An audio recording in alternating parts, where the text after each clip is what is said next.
So, self-connection and the movement between self-connection and dialogue. So for me, that represents a classical challenge. One thing I'm quite sure about is that people will continue speaking to you this language in your life. People will judge you and complain about you. And that represents a very challenging moment in a dialogue. My classical reaction, how I'm habituated, if somebody, for example, is judging me, is to tell them, why are you so judgmental? Did you try to say to people in your life, like, hey, can you stop being so critical? Can you be less judgmental? Did you try that? It's kind of, it has something weird in it. First, like just to notice that when I say to someone, can you stop being judgmental? I'm actually judging them for judging me. So I'm actually falling into the same paradigm. And there is something I like to call, be the need you want to see in the world. Like if I want a different quality, I want to live this different quality.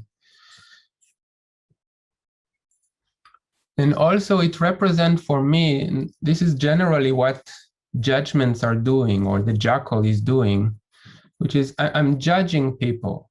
When I say, for example, can you stop being so judgmental, is that I'm trying to change them to meet my needs. Does that make sense? Any judgment is basically I'm trying to change the other in order to meet my needs.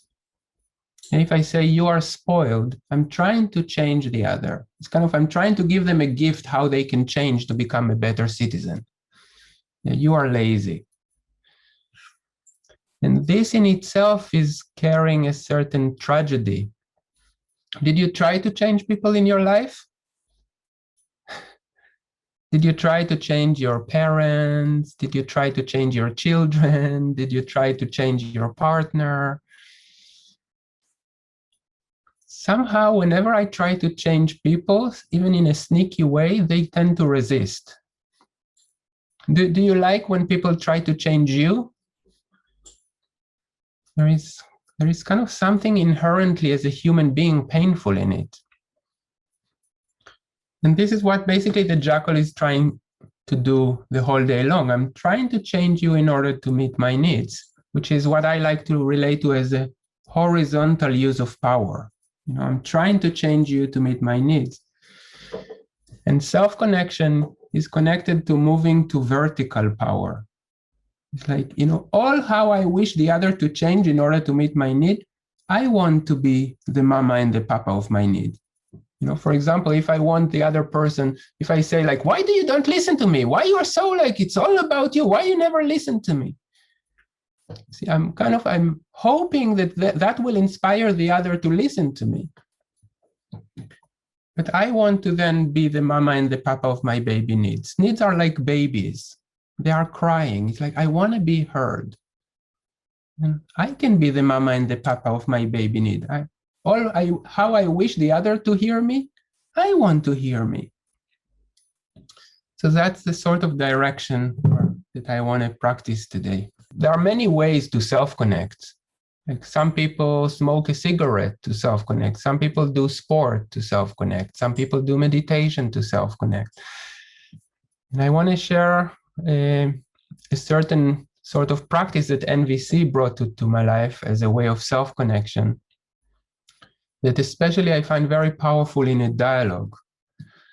Maybe I will say just maybe one more thing before I go into that, is that what very often happen in conflict is that, one person have pain and say, Yoram, you're selfish. Now, when I hear the other person say I'm selfish, then pain comes in me. And then I want to defend myself or to attack back or to explain myself. Does that sound familiar, that when you are in conflict with someone, immediately there is this pain coming and you want to defend, attack, or explain? But that represents a very, in a way, challenging moment in a dialogue, because if the person who judge you it means that they have pain. You know, their heart is bleeding now. Whenever somebody judges you, it means that there is a certain pain in them. But the way how they express it, then there is also pain in me.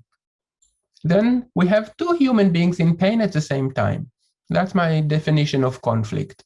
Two people in pain at the same time. And culturally, what happened is that then, you know, when I'm in pain, I want to express.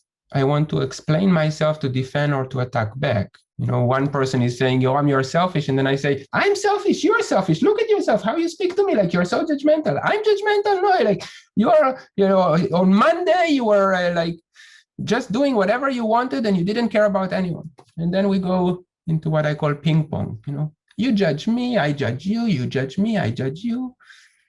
It's a sort of game that I'm very skilled at.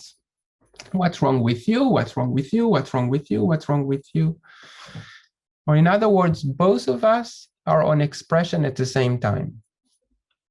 Both of us are full with a certain pain. Both of us want to evacuate it and be heard and understood. Does that make sense? Sounds familiar? It's a very challenging moment in a dialogue when both of us are in pain at the same time. Both of us want to be heard. Both of us needs empathy.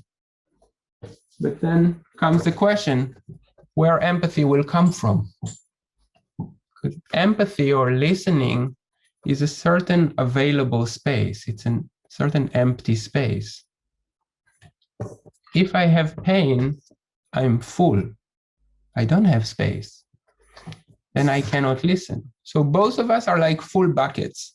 Can you imagine? I think I shared this image last week. You know, that we are like two full buckets. Both of us wants to, you know, empty our bucket into the other, but then we are emptying each other's bucket to each other, and then there is a big mess on the floor. That's a conflict.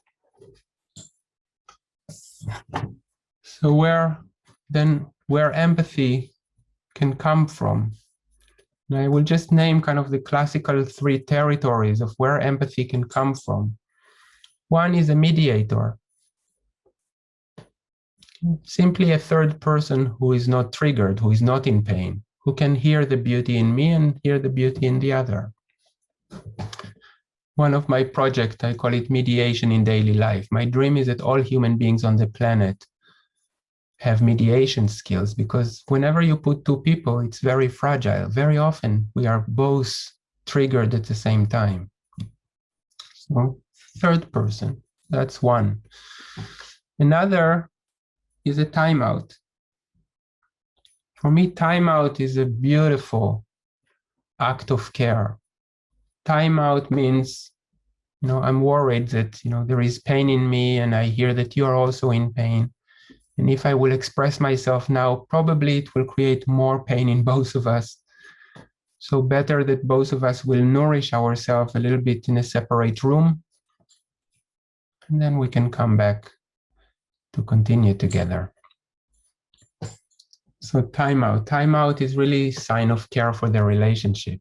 Timeout means I'm worried and I care for the connection. I prefer to get some space and some connection and clarity so I can come back to you with more clarity. And then in the timeout, what I like to do is a process of self-connection to get some more inner clarity. And the third territory, which for me it took some time to become skilled at it, is that even in the heat of the moment, when somebody is judging me, that I can do this self-connection process in my head. But of course, sometimes I'm not able to do that. So then I prefer to take a timeout. But what I want to practice is very concretely, what is it that I'm doing, both if I take a timeout or inside of me when people are saying things that are painful to me? What is it that I'm doing inside of me to, you know, to hear my own baby needs, so then I can be available to hear their baby needs? And so the first thing, when somebody says something painful, when somebody says, Yoram, you're selfish, there is pain in me. The first thing when pain comes in me is that I want to breathe. For me, breathing is like creating space to just feel my own pain, like to own my pain, because my head is immediately wanting to attack the other, to show them how wrong they are.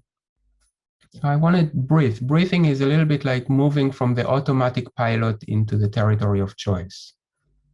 I just want to breathe to welcome my own pain in my own body. Sometimes just in a language of sensation, there is just pain in me. And then instead of reacting, I'm just breathing to welcome the unpleasant sensations in my body. Then, when I'm ready, I start to celebrate my jackals.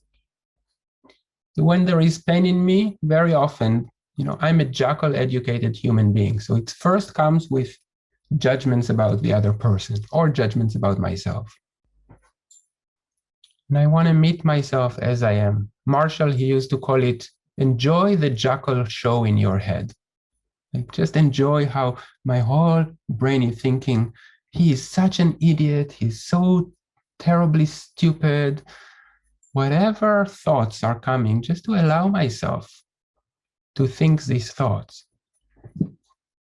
Enjoy the jackal show in my head. Through the jackals, I'm connecting with feelings and needs.